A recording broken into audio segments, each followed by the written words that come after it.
Welcome back, everyone. Today, I want to talk about domestic violence. I don't know whether I've ever said this anywhere before because I'm a survivor of domestic violence. And it breaks my heart to call when a woman dies because the man who is supposed to love her, protect her, beat her to death. If you are in the gospel music, you're a fan of Nigerian gospel music, you may have heard that they've lost one of their good musician who sang Ekueme, Ekueme, you are the living God, oh. Is there no one like you? And when I heard that she's been going through for many years, many months, apparently the church failed her, the church forced her to be in that toxic marriage, and she's been there till her death. Okay. My take is there is no word in the Bible that says, I'm saying categorically because I'm so upset, that stay in your marriage till death do you apart. There's no word in the Bible that says for better for you to be beaten until death do you apart. There's no word in the Bible that says that. In my case, I was being beaten up even whilst pregnant. A man will sleep with you.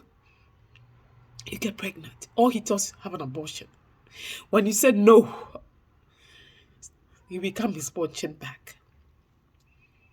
I was only 19, 20. Not even 20, 19. Oh, yeah, I said, okay, 20. Yeah, I remember I was 20.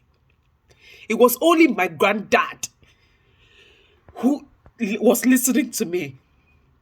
My granddad, my father's father, and my father's mother, my paternal grandparents, they were the only person, the only two people listening to me.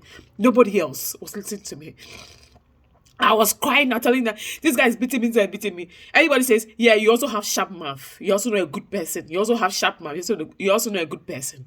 The guy was beating me rough. Until I packed my bags from Denmark back to my grandmother's house. The case was called, as is done in our culture. When there is marriage issue, the two families has to sit down and talk about the case. My granddad did not want to listen to a thing because I told him everything. That, Grandpa, this guy will kill me. He said, Agu, it's over today. When they came, he told them. He told me, he called me. Told them in their presence, it ends today. Agu, if you see this guy, you have nothing to do with him ever again. And that was it. That was it. All the benefits he was asked to pay in court for the upkeep of the child, he never paid a penny to today. So why would you stay there and die? Why would you stay there and die? As we speak, I'm 40. I don't want divorce.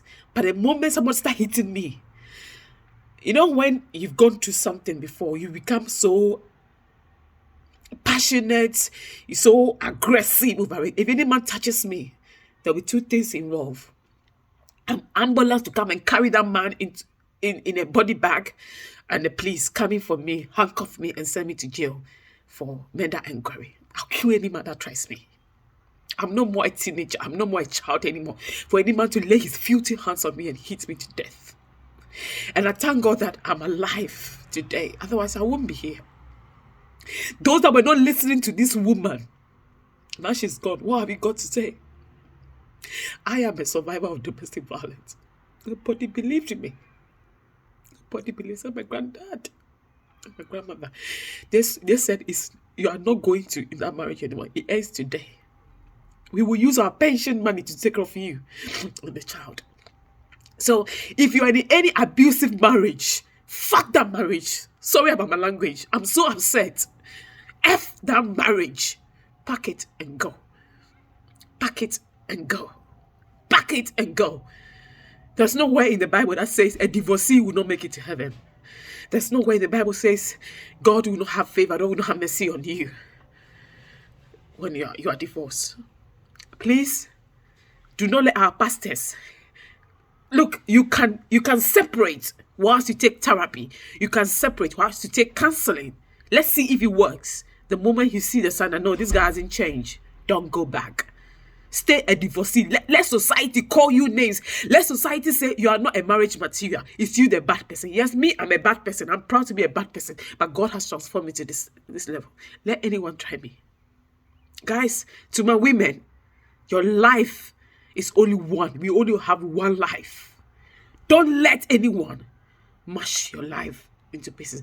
Don't let anyone kick your chest, kick your head. I learned to be aggressive to protect myself after watching Jennifer Lopez's movie that she starred in called Enough. She suffered domestic violence. It got to a point, she trained herself, she became more aggressive, started fighting, she killed a man. From that day, I said, no man will touch me again. No man. Say them. Give me a tissue. Sorry. I said, no man will touch me again. After watching that movie, I said, no man will touch me again. No man will ever lay his filthy hands on me, hits me, whether I'm wrong or he is right. So guys, never let a man, somebody's bastard, somebody's ugly looking son hit you to death. Life is only one. God gave us wisdom. God gave us wisdom. Let's use our head. Don't be desperate for love. I was once desperate as a child because my mother was not there. I never had maternal love, never father love. So I was hungry for somebody to love me and accept me. Guys, sorry, I'm calling out for tissue, but I think my kids can hear me. I was hungry for love, for something beats me up. Every day it's me, I'm bad, I'm bad, I'm bad. But I thank God that it didn't end into death. I left. And I've never looked back. And I even regret it. I have to, as I speak to you, I even regret having that connection with that kind of person. I regret having connection with that kind of individual. But here's what it is. Say no to domestic violence. Say no to domestic violence. Because I survived it. But if any man tries me, the person will see.